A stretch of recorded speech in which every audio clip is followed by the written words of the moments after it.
करुणा के सागर सम्यक संबुद्ध महाकारुणिक तथागत गौतम बुद्ध के चरणों में नतमस्तक होते हुए कोटि कोटि नमन करता हूँ। भारत में सबसे पहले शिक्षा का अलग जगाने वाले क्रांति सूर्य राष्ट्रपिता ज्योतिबा राव फुले को नमन करता हूँ। इस मरे हुए समाज में राजनीतिक और सामाजिक चेतना पैदा करने वाले मेरे राजनीतिक गुरु, मेरे रहबर मान्यवर श्री कांसीराम साहब के चरणों में कोटि कोटि नमन करते हुए पासी कुल के गौरव वीर शिरोमणि महाराजा बिजली पासी की इस जयंती के समारोह में आयोजित इस कार्यक्रम में उपस्थित आप सभी सम्मानित साथियों को मेरा क्रांतिकारी इस्तकबाल के साथ सादर नमो बुद्धाय जय भीम। मंच पर उपस्थित समस्त आदरणीय जन आप सभी को मेरा सादर नमो बुद्धाय जय भीम। मैं बहुत ज्यादा समय न लेते हुए बात सीधे मुद्दे पे करना चाहूंगा साथियों। अभी इससे पूर्व में हमारे एक वक्ता साहब अपनी बात बोले, उन्होंने कहा कि गोरखपुर जिले में लगभग 1 दर्जन संगठन है। ये बात सही है। और उन्होंने दूसरी बात ये भी बोला कि हमारी संगठन एक अलग हो सकता है लेकिन विचारधारा एक होनी चाहिए। हम इस बात से सहमत हैं, लेकिन एक सवाल के साथ आपको ये भी स्पष्ट करना पड़ेगा आपकी विचारधारा कौन सी है। आपकी विचारधारा आरएसएस वाली है कि बहुजनवादी, मानववादी, विज्ञानवादी, संविधानवादी विचारधारा है। साथियों, मैं बता देना चाहता हूं, वर्तमान समय में जो विचारधारा इस देश में हावी है, जो सामंतवादी विचारधारा पूरे देश में हावी है और हमारे सरकारी संस्थाओं को, हमारे हक आरक्षण को जो पूरी तरीके से बर्बाद कर रही है, उस सामंतवादी विचारधारा से आमने सामने की लड़ाई कोई विचारधारा ले सकती है तो अम्बेडकरवादी, बहुजनवादी, मानववादी और विज्ञानवादी विचारधारा ही ले सकती है। इसीलिए आप सभी से मेरा निवेदन है कि आप लोग बहुजन आइडियोलॉजी को फॉलो करिए जो पूरी तरीके से साइंटिफिक टेम्परामेंट पर बेस्ड है। हमारे यहाँ पहले कहा जाता है मानो उसे जिसे जानो। तथागत गौतम बुद्ध ने कहा दीपो भव, अपना दीपक स्वयं बनो। उन्होंने यह भी बात बोला कि किसी बात को यूं ही मत मान लेना, पहले अपने तर्क की कसौटी पर रख करके कसना।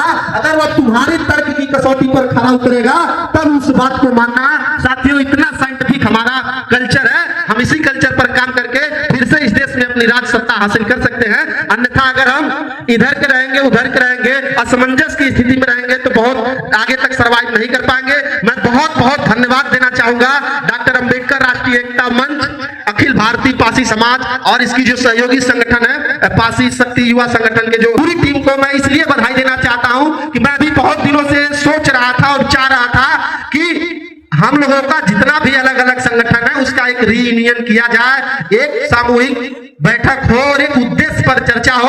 आप लोगों ने इसकी शुरुआत कर दी है। मैं इसके लिए मंच से आप सभी को बहुत बहुत धन्यवाद देते हुए निवेदन करूंगा, जोरदार तालियां आयोजक मंडली के लिए होनी चाहिए। साथियों, बहुत शानदार इनिशिएटिव है। इस तरह के इनिशिएटिव से ही हम लोग जो हमारी विरोधी विचारधारा उसको काउंटर कर पाएंगे। बाकी कुछ भी हम करते रहे हमको काउंटर नहीं कर पाएंगे।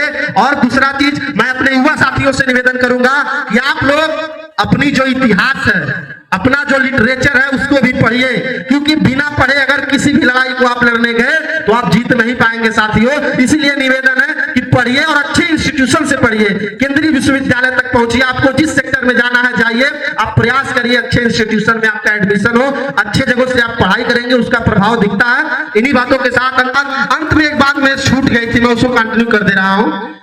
अभी मुझे एक सूचना मिली है कि आज महाराजा बिजली पासी की जयंती का एक और जगह कार्यक्रम है और कुछ लोगों के द्वारा किया जा रहा है। तो आप जान लीजिए, उनको ये पता चल गया है कि उनका जो राजसी गद्दी अब खतरे में पड़ने वाली है, उसके विरोध में बहुत बड़ा मास कलेक्ट हो रहा है। और यकीन मानिए साथियों, अगर इसी तरीके से हम लोग एकता दिखाए, इनकी जितनी भी लोग समझ रहे हैं राजनीति की अपनी बपौती, इनको उखाड़ करके फेंक दिया जाएगा। 1925 में ही बाबा साहब ने ऐलान कर दिया कि अब रानी की पेट से राजा नहीं पैदा होगा, मत पेटी से राजा पैदा होगा।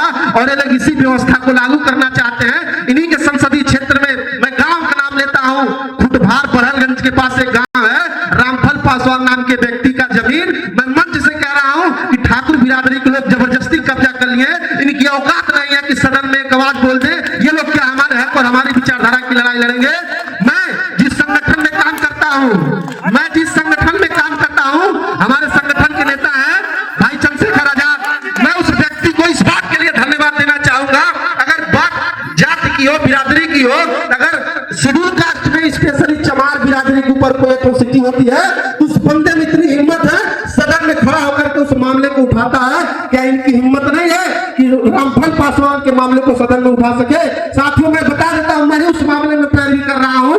मैंने कहा भैया एक बार जा करके आप उनसे मिल लीजिए, आपके संसदीय क्षेत्र का मामला है, शायद आपका मदद कर दें। ये गए उनके पास, एक फॉर्मल लेटर तो उन्होंने लिख के दे दिया कि फलाने फलाने के बीच में जमीन का विवाद है, इसको निस्तारित कर दिया जाए। उनकी कलम कांप रही थी, तो लिख दिया जाए यहाँ पर ठाकुर और पासी का जो मामला है, हम सच के साथ हैं, अपने समाज के साथ हैं। वही ना चाहते हुए लोगों के दबाव में जब रामफल भैया स्थानीय विधायक चिल्लूपार के जो राजेश त्रिपाठी है उनसे मिलने गए, तो उस व्यक्ति ने एकदम साफ तौर पर मना कर दिया कि ठाकुर और पासी का मामला है, मैं ठाकुर के साथ हूं। ये होता है स्टैंड। जिस दिन हमारे समाज के लोग अपनी विचारधारा के लिए, अपने कल्चर के लिए, अपने लोगों के लिए इस तरह का खुला स्टैंड लेना शुरू कर देंगे, तब जाकर के हमारा समाज वाकई में उस उद्देश्य को प्राप्त करेगा जिस उद्देश्य के लिए हमारे पुरखों ने अपनी शहादत दी, हमारे बाबा साहब ने संविधान दिया।